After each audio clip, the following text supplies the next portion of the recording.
Hi, Gregg Perry, the historic preservationist. So welcome back to the studio here. And today we're going to attempt to do a little bit of disassembly of the mechanism and the dial and the hands and so forth. We have a sweep second hand on our George Fix from Reading, Pennsylvania. And again, a very good name in Reading. Um, Early part of the 1790s, he was very low production, maybe about 20, 25 clocks in his lifetime. So apparently he was doing something else in Reading, Pennsylvania. But we're going to just attempt to get the hands off the dial and get the mechanism off the seat board. So, uh, and as you know, they got some reverse threads sitting here on this, on the sweep second hand. And we have our buddy Jack, who just has to come around, and we're going to send Jack to the floor again. And I'm turning this in a reverse motion, and you may want to put a little bit of lubricant. I put a little bit of uh, lubricant, a little bit of oil to try and release this hand. I was afraid I don't want to break this hand. You can tell this hand has been bent, it's crooked, but now this is hand cut in the 18th century. It's been heat blued. So we're going to put this down here. And so somebody will make a comment that I just pushed the cat down.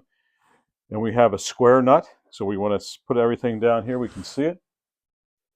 We have another square nut. So hands are tricky sometimes, but again, there's some remnants of blue right here on the hand that's been held and has been sheltered probably for the better part of its lifetime behind that nut. And you can see the bend in this. Some of that bend is to avoid the other hands, though, I must say. But there's, even back then in Reading, Pennsylvania, there's a slight bit of engraving on this hand all the way around. Probably very difficult to see without getting this cleaned up. Almost looks like hair, so it's interesting, almost like an arrow. And let's see here what we got.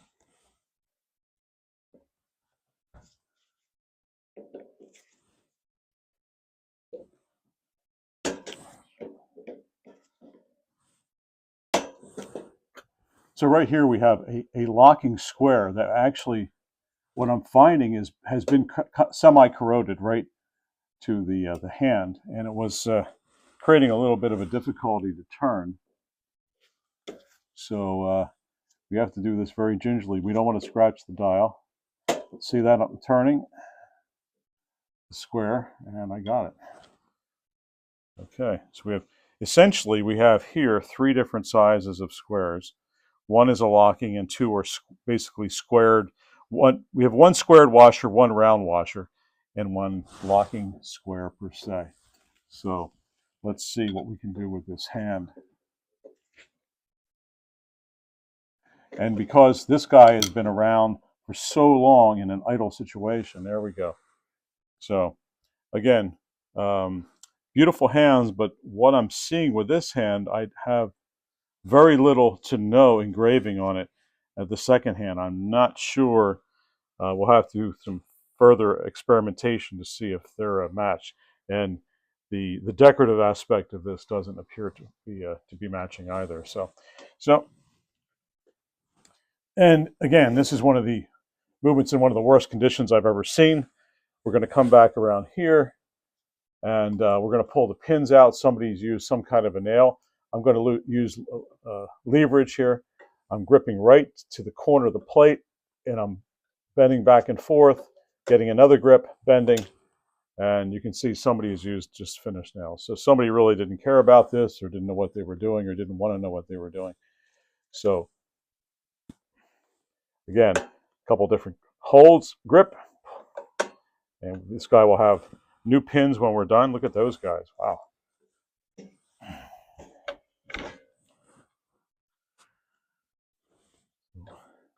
Typically there's four sometimes, but usually Reading you only have, four pillars holding the dial on. That's it. But rust and just decay like I've never seen. But this guy's coming out. Okay.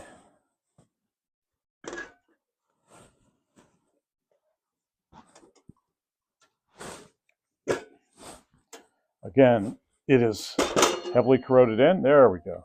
So let's just take a look at the back of the dial. Nice thing, everything looks to be intact. We have this mating false plate in the back here. Our springs seem to be in good order, but as we spoke in another video, if we take a look, it looks like when somebody's had this out, or unless this clock has gone over, we have a bend.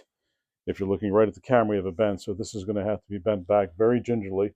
But the moon dial will be taken apart. All the mechanism will come off back here for cleaning, and at a later date, we'll look at a dial cleaning.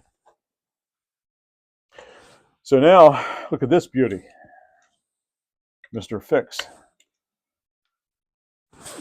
So typically, when you had a British movement, you wouldn't see the cutout. Again, these cutouts in the plates were conservation of brass. I mean, look how much brass that saves. If you did a lot of movements, and brass was very expensive, especially the thicker brass like these plates are made out of. So, but just in the offing, everything seems to be there. But this movement is 100%, I mean, not 100%, but a lot of it's frozen up. So we want to be very careful with it, and we're going to go to our next stage. But let's get this off the seat board first.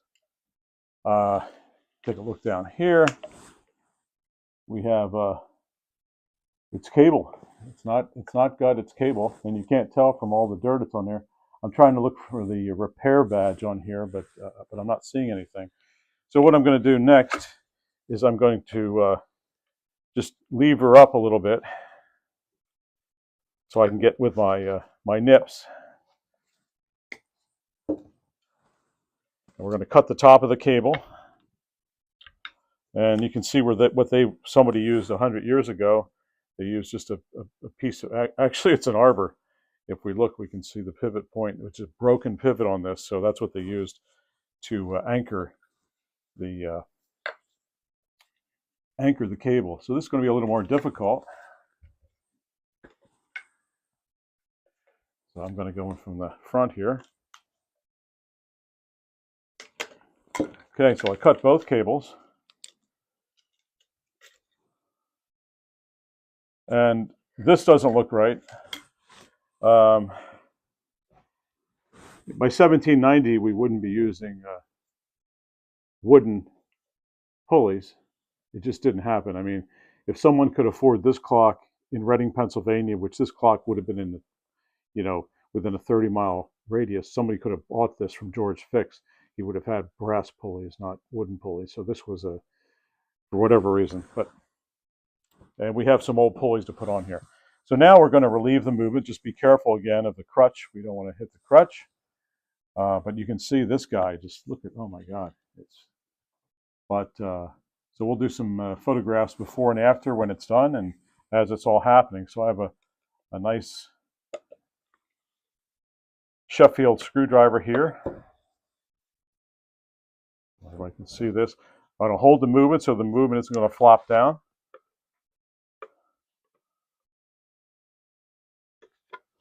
These are rather nice. They can be, they can be gripped with a wrench or a slot screwdriver. So that's a great addition. Okay, you can have a washer. A little bit too difficult for the fingers. So let's see if we can get this guy.